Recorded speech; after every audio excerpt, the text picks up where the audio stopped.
जब media, social media, visual media और print media इतना आगे बढ़ चुका है और तब भी समाजवादी पार्टी इतना झूठ बोल रही है कि स्नान नहीं हुआ। और मेरा कहना है कि महोदय, राजनीति में थोड़ा बहुत प्रहसन चलता है, लेकिन प्रहसन को ही राजनीति बना दिया जाए, ये न्याय नहीं है। और मुझे लगता है कि महाकुंभ, आप प्रश्न खड़ा कर सकते हैं, शासन पर खड़ा करिए, लेकिन महाकुंभ पर प्रश्न मार्क खड़ा मत करिए, आस्था पर प्रश्न मार्क मत खड़ा करिए। एक एक प्रश्न का उत्तर देंगे, थोड़ा पेशेंस रखिए। देखो, आप बोल रहे थे, मैं बहुत शांति से सुन रहा था, बहुत शांति से। आप ही के एक सहयोगी श्री लालू यादव जी कह रहे हैं, अरे ये सब कुंभ का क्या कोई मतलब है, फालतू का कुंभ है। यानी सनातन धर्म के इस महायोजन को फालतू उनको दिखाई देता है। और इनके एक और सहयोगी उससे भी 2 कदम आगे आकर के कहती हैं कि महाकुंभ मृत्यु कुंभ में बदल गया है। ये क्या है? ये क्या है? मल्लिकार्जुन खड़गे, कांग्रेस के नेता, अध्यक्ष, कहते हैं कुंभ भगदड़ में हजारों लोग मारे गए।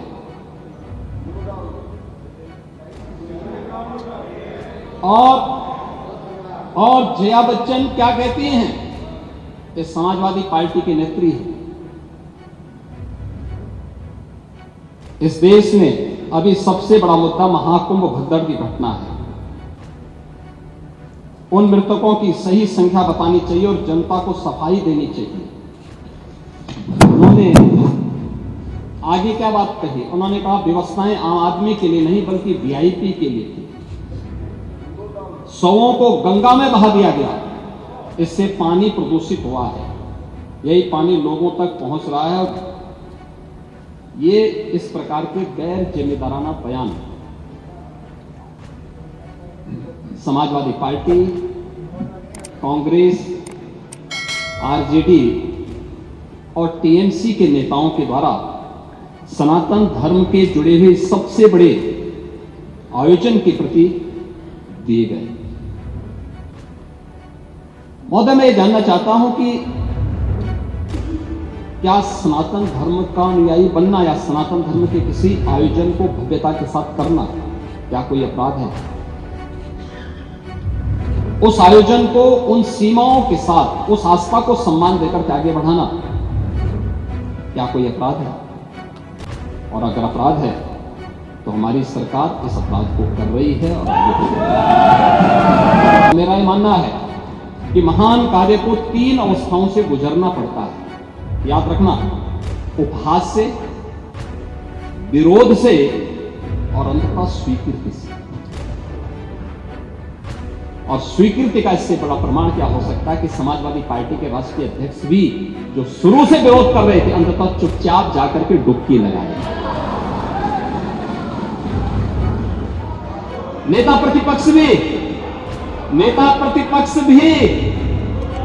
हाँ, मैं अच्छी बात है, आपका अधिकार है, आपका अधिकार है ये, मैं तो आपको अधिकार दे रहा हूं। मैं ही कह रहा ना, नहीं 13 में आप नहीं जा पाए थे, क्योंकि 13 में जब आप जा रहे थे तब तक आपको फोन आ गया था, आप वापस हो गए, नहीं जा पाए थे।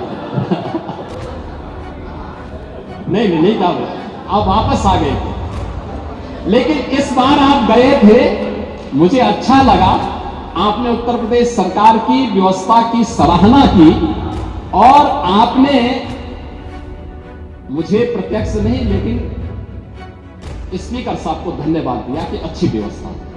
आप देख रहे होंगे व्यवस्था करने में हमें कठिनाई हो रही है, लाइन लगी है, लोग, हर व्यक्ति आना चाहता है और उन सबका हम स्वागत भी करेंगे।